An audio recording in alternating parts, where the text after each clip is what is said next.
नमस्कार जय जगन्नाथ आम चैनल को आपण मानकु बहुत बहुत स्वागत। सांग माने खूब शीघ्र आसीबाकु जाउछि होली पर्व।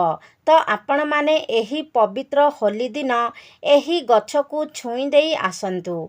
एही गछकु छुईबा मात्रे ही आपणकर दरिद्रता दूर होई जिवो एवं जीवन रे चलीथिबा समस्त दुख कष्टर अंत होई जिवो।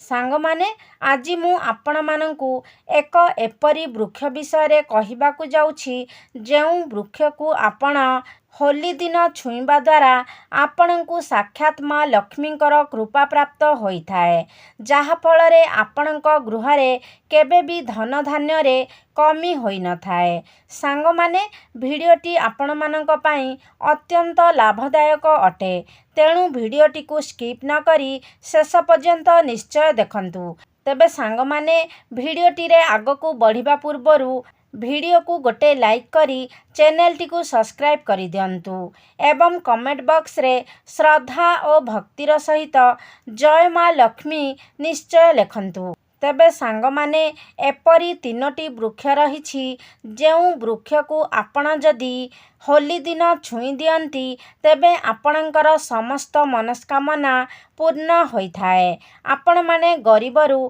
धनी होइथांती एवं आपणक समस्त समस्यार समाधान मध्य होई जाइथाए। तेबे होली दिन सेही वृक्ष को यथा विधि पूजार्चना करिबार अछि। आपण माने जानती आमर हिंदू शास्त्र रे वृक्षलता मानकु केते अधिक महत्व दिया जाइछि, कारण एही वृक्षलता गुड़िक आमर जीवन सहित अंगाअंगी भावरे जड़ित अछंती। एही वृक्षरे देवादेवी मानकर बास होइथाए। आमे एही वृक्षलता गुड़िकु पूजा मध्य करिथाउ। एही वृक्षलता माने मध्य औषधीय रूपरे आम जीवन को रक्षा मध्य करिथांती। तेणु सांग माने आपण माने कौन जानती किछि विशेष वृक्ष रहिछि जेउथिरे देवादेवी मानकर बास होइथाए। एहा विज्ञान मध्य मानिछि जे वृक्षलता हेउछि आमर जीवन, कारण आमे बंचिबा पाई जेउ अम्लजान दरकार करिथाउ ताहा आमे वृक्षलता मानक ठारु ही पाई थाउ। तेबे आपण माने कौन जानती जेते सबु वृक्षलता रहिछि ताहा मध्यरु ओस्त गछ अन्यतम अटे, कारण ओस्त गछरे 33 कोटी देवादेवी बास करिथांती एवं ओस्त गछर आयुष मध्य अन्य गछ मानक तुलना रे अधिक होइथाए। आपण माने जानती कि एही वृक्षलता माने आम पाई केते उपकारी एवं उपयोगी अटंती। एही वृक्षलता ठारु आमे जीवन रे बंचिबा पाई अनेक किछि जिनिस पाई थाउ। भगवान मध्य कहिछंती जे ओस्त गछरे मु प्रत्यक्ष बास करिथाए। तेणु आपण माने जदि वृक्षलता मानकु पूजा अर्चना करंती, विशेष करी एही होली दिन एही तीनोटी वृक्ष मध्यरु केउ वृक्ष को गोटिए वृक्ष को भी आपण छुई दे आसंती तेबे आपणक जीवनरु निर्धनता चली जाइथाए, आपणकु भगवानंकर कृपा प्राप्ति होइथाए। तेबे मु सेही तीनोटी वृक्ष विषय रे आपण मानंकु कहिबाकु जाउछि एवं सेही वृक्ष को आपण होली दिन संध्यारे छुईकी आसीबार अछि।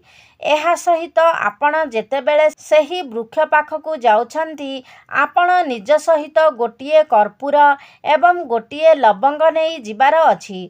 तापरे सेही वृक्ष तले आपणकु सेही सबु जिनिस जळाइबार अछि, माने लवंग आउ कर्पूर को जळाइबार अछि। आपणक जीवन रे जेते प्रकारर समस्या अछि एवं आपणक मनरे जेउ इच्छा अछि ताहाकु सेही वृक्ष तले प्रकाश करिबाकु हेबो, जहा फलरे आपण निर्धनतारु संपूर्ण रूपरे मुक्ति पाई परिबे। एहा सहित आपणकर समस्त मनस्कामना मध्य पूर्ण होइथाए। सांग माने जदि आपण जेते भी टंका रोजगार कले मध्य ତାହା ଆପଣ ସଞ୍ଚୟ କରିବାରେ ସମର୍ଥ ହୋଇପାରୁନାହାନ୍ତି, ସେହି ଟଙ୍କା ଆପଣଙ୍କର କୌଣସି ନା କୌଣସି ବାଟରେ ଖର୍ଚ୍ଚ ହୋଇଯାଉଛି କିମ୍ବା ଆପଣଙ୍କ ଜୀବନରେ ସମସ୍ୟା ସର୍ବଦା ଲାଗି ରହୁଛି ଯାହାର କି ସମାଧାନ ପାଇପାରୁନି, ତେବେ ଏହି ଉପାୟଟି ଆପଣଙ୍କୁ ସେହି ସବୁ କିଛିରୁ ମୁକ୍ତି କରିଦେଇପାରିବ, ଆପଣଙ୍କ ସମସ୍ତ ସମସ୍ୟାର ସମାଧାନ ଦେଇପାରିବ।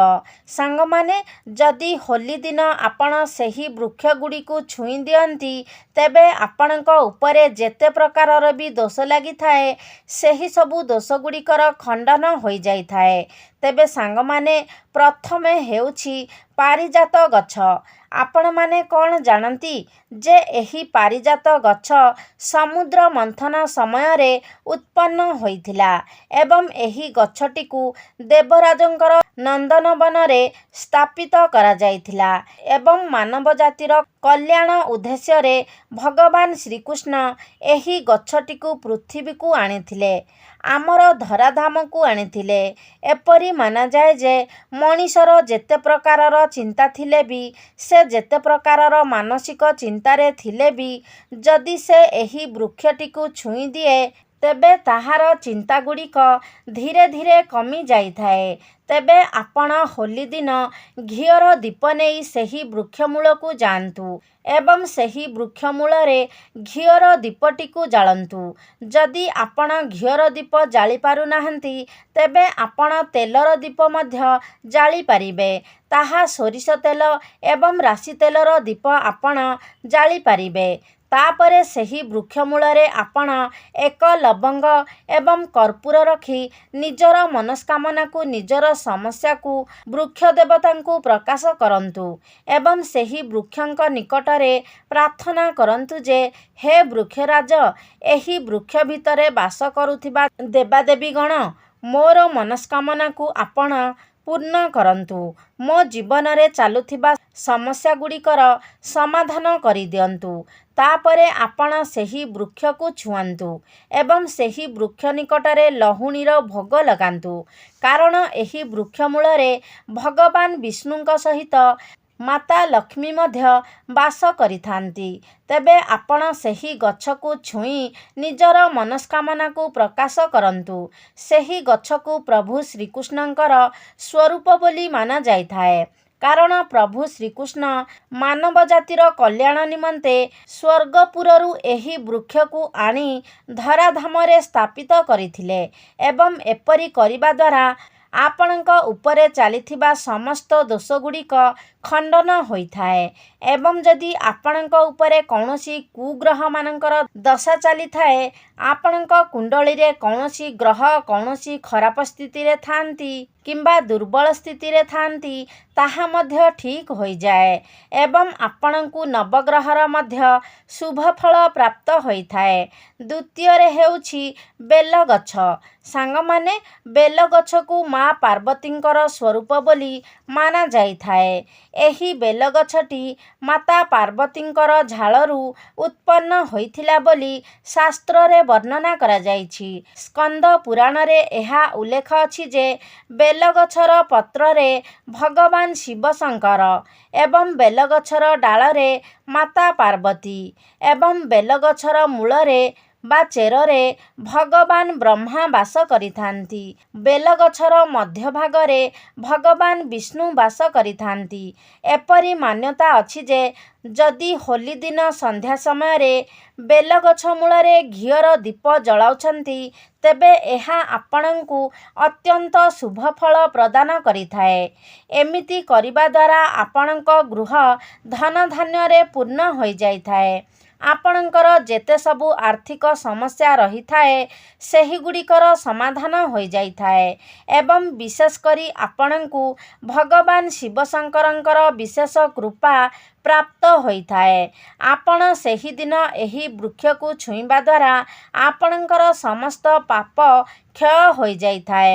ତେବେ ସେହିଦିନ ମଧ୍ୟ ଆପଣଙ୍କୁ ବେଲଗଛ ମୂଳରେ ସନ୍ଧ୍ୟା ସମୟରେ ଏକ ଘିଅର ଦୀପ ପ୍ରଜ୍ୱଳନ କରିବାର ଅଛି ଏବଂ ତା ମୂଳରେ ଲହୁଣୀ ଭୋଗ ମଧ୍ୟ ଲଗାଇବାର ଅଛି ଏବଂ ଭଗବାନଙ୍କୁ ଏହା ପ୍ରାର୍ଥନା କରିବାର ଅଛି ଯେ ଆପଣଙ୍କ ଜୀବନରେ ଚାଲିଥିବା ସମସ୍ତ ସମସ୍ୟାଗୁଡ଼ିକର ସମାଧାନ ହୋଇଯାଉ ଏବଂ ଆପଣଙ୍କର କୌଣସି ମନସ୍କାମନା ରହିଛି ତେବେ ସେହି ମନସ୍କାମନାଟି ମଧ୍ୟ ପୂର୍ଣ୍ଣ ହୋଇଯାଉ। ତେବେ ଆପଣଙ୍କୁ ସେହି ବୃକ୍ଷକୁ ଛୁଇଁ ଆପଣଙ୍କ ନିଜ ମନରେ ଚାଲିଥିବା ସମସ୍ତ କଥାକୁ ପ୍ରକାଶ କରିବାର ଅଛି। ଆପଣଙ୍କର ଯେଉଁ ମନସ୍କାମନା ରହିଛି ଏବଂ ଆପଣଙ୍କ ଜୀବନରେ ଯେକୌଣସି ପ୍ରକାରର ସମସ୍ୟା ରହିଛି ସେସବୁ ଆପଣଙ୍କୁ ସେହି ଗଛକୁ ଛୁଇଁ ଗଛର ନିକଟରେ ପ୍ରକାଶ କରନ୍ତୁ। ତାପରେ ଆପଣ ସେହି ଗଛ ମୂଳରେ ଗୋଟାଏ କର୍ପୂର ଜଳାଇ ତା ଉପରେ ଗୋଟାଏ ଲବଙ୍ଗକୁ ପକାଇ ଦିଅନ୍ତୁ। ତାପରେ ଆପଣ ଏକ ଦୁଦୁରା ଫୁଲ ଏବଂ ଦୁଦୁରା ଫଳକୁ ବେଲଗଛ ମୂଳରେ ଅର୍ପଣ କରି ଭଗବାନଙ୍କୁ ପ୍ରାର୍ଥନା କରନ୍ତୁ ଯେ ହେ ବୃକ୍ଷରାଜ, ମୁଁ ଆପଣଙ୍କୁ ଦୁଦୁରା ଫୁଲ ଏବଂ ଦୁଦୁରା ଫଳ ଅର୍ପଣ କରୁଛି, ଆପଣ ଏହାକୁ ସ୍ୱୀକାର କରନ୍ତୁ। ଏହିପରି କରିବା ଦ୍ୱାରା ଯଦି ଆପଣଙ୍କ କୁଣ୍ଡଳୀରେ ଶନି ଏବଂ ରାହୁଙ୍କର ଏପରି କିଛି ସ୍ଥିତି ଅଛି ବା ତାଙ୍କର ଦୋଷ ଲାଗିଛି ତେବେ ତାହାର ଖଣ୍ଡନ ହୋଇଯାଇଥାଏ ଏବଂ ଆପଣଙ୍କ ଉପରେ ଯଦି ପିତୃଦୋଷ ଲାଗିଥାଏ ତେବେ ମଧ୍ୟ ଆପଣଙ୍କ ଉପରୁ ସେହି ଦୋଷଟି କଟି ଯାଇଥାଏ। ଶାସ୍ତ୍ରରେ ବର୍ଣ୍ଣନା ଅଛି ଯଦି ଆପଣ ଏହି ହୋଲି ଦିନ କ୍ଷୀରରେ ମିଶ୍ରି ମିଶାଇ ବେଲଗଛ ମୂଳରେ ଅର୍ପଣ କରନ୍ତି ତେବେ ଏହାକୁ ଅତ୍ୟନ୍ତ ଶୁଭ ବୋଲି ମାନାଯାଇଥାଏ ଏବଂ ଆପଣଙ୍କୁ ମା ଲକ୍ଷ୍ମୀଙ୍କର ବିଶେଷ କୃପା ପ୍ରାପ୍ତ ହୋଇଥାଏ ଯାହାଫଳରେ କି ଆପଣଙ୍କ ଜୀବନରେ କେବେ ବି ଧନଧାନ୍ୟର ଅଭାବ ହୋଇନଥାଏ। ଆପଣ ଯଦି ଚାହିଁବେ ଏହି ଉପାୟଟିକୁ ନିମ୍ବ ଗଛ ମୂଳରେ ମଧ୍ୟ କରିପାରିବେ।